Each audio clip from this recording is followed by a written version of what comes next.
So, the first look at the Galaxy S24 FE is out, and it looks like Samsung is fixing a big complaint people had with last year's model.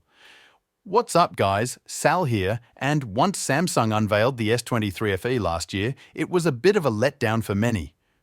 The reason?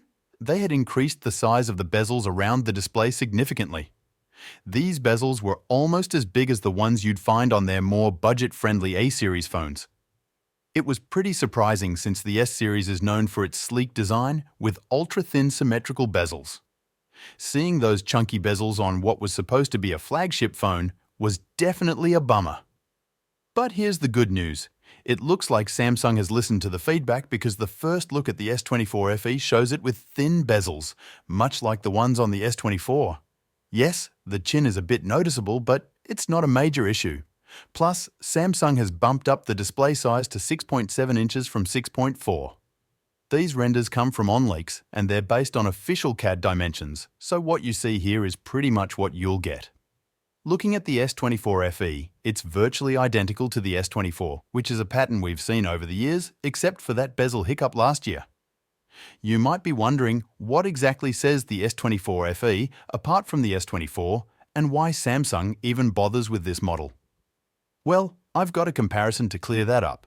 The S24, S24 Plus and S24 FE all share the same chipset and a very similar camera setup.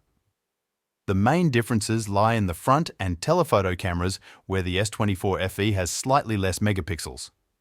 The display sizes vary too. The S24 is more compact, while the S24 FE and S24 Plus are bigger. The Plus variant also boasts a higher display resolution, and the battery capacities differ across three models. When you factor in the price, the S24 FE starts to make sense. It's essentially a more affordable version of the S24, but with a bigger display and battery. The S23 FE had a starting price of $600, but given the price hikes we've seen in the S-series this year, I'd bet the S24 FE will start at around $650 or $700. As for the launch date, Galaxy Club reports that Samsung is planning to release in late 2024, likely in the final weeks of the year, much like they did with the S23 FE. Speaking of the final weeks of the year, guess what else is launching around that time? The Galaxy S25 lineup. And there's an update on the vanilla S25 variant. According to Galaxy Club, Samsung is sticking with the same 4000 mAh battery capacity as its predecessor. This is intriguing because the S25 is rumored to have a bigger 6.4-inch display from the 6.2 inches on the previous model. Will this affect battery life, or will the new Snapdragon 8th Gen 4 be more energy efficient to balance it out? We'll have to wait and see. Oh, and by the way, check out our best look yet at the Galaxy Z Fold 6 here, and I'll see you there.